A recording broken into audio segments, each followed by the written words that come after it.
Have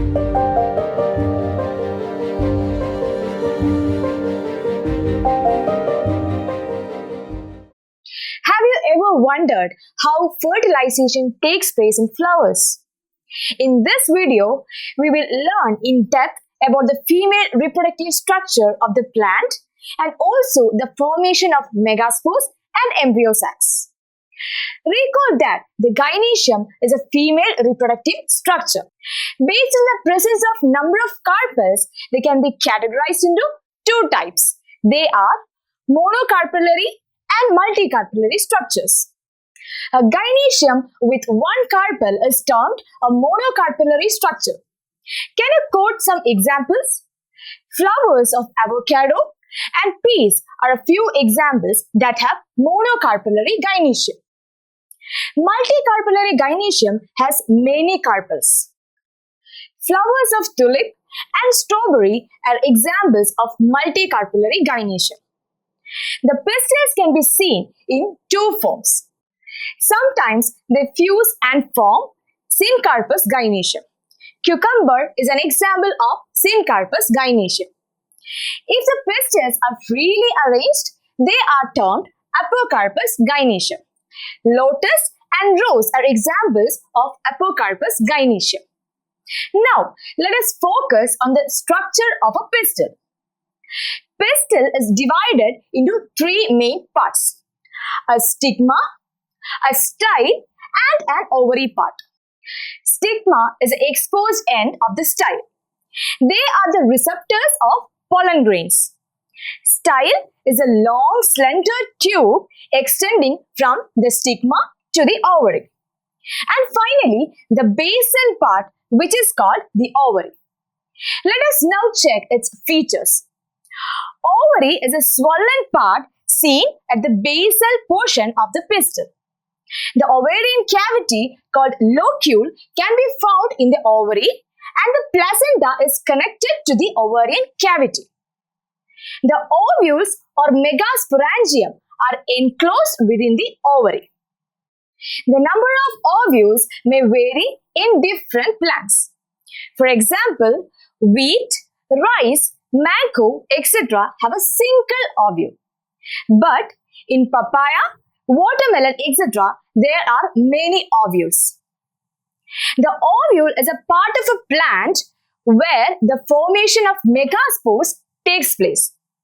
Using this figure, we will now acquaint ourselves with the internal structure of a typical ovule. The first part is the funicle. It is a stalk that attaches the ovule to the placenta. The next part is the hilum. It is a region where the ovule and funicle fuse. For the purpose of the protection of these ovules, the ovule has integuments. Here, one or many protective envelopes surround the ovule. The next region is a micropyle or micropylar end. It is a small opening at the tip of the integuments. It is the most common entry point for the pollen tube. The basal part of the ovule or the part just opposite to the micropyle is the chalassal end. For nutrition and food storage, a mass of cells is enclosed in integuments termed as nucellus. You need to note that the female gametophyte is located within the nucellus for megaspore formation. Generally, an ovule has a single embryo sac and it is developed from a megaspore.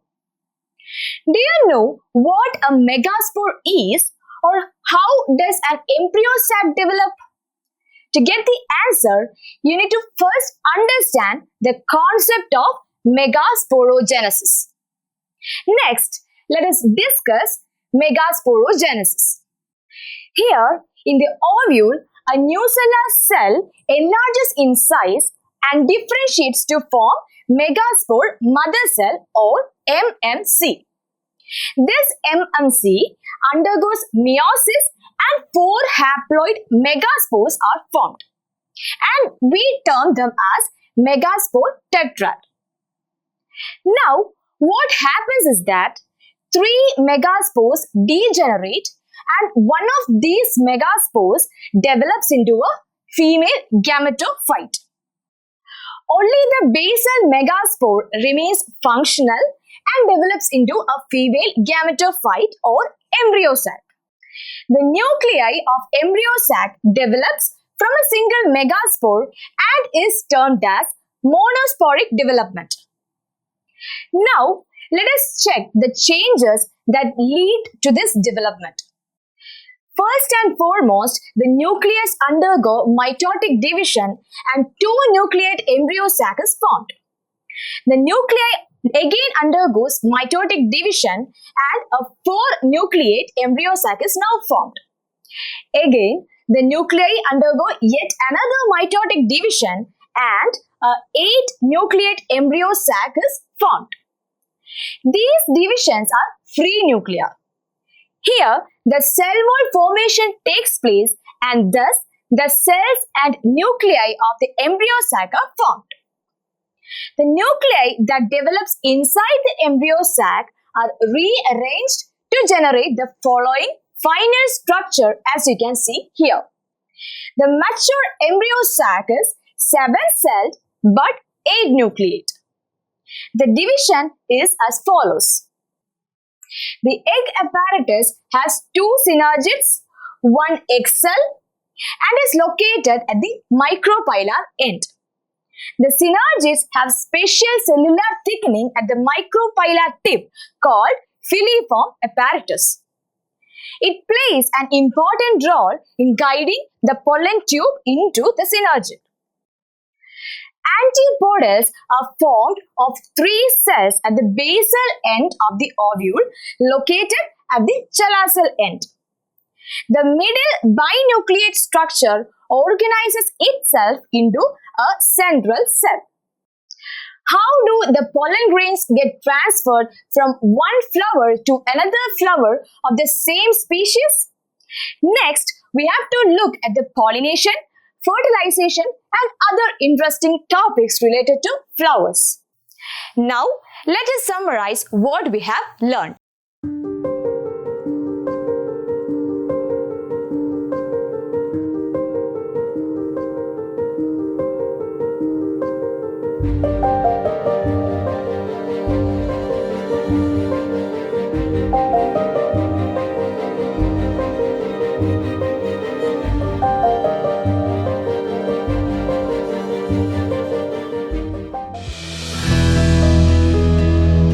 Manorama Horizon. Learning made simple.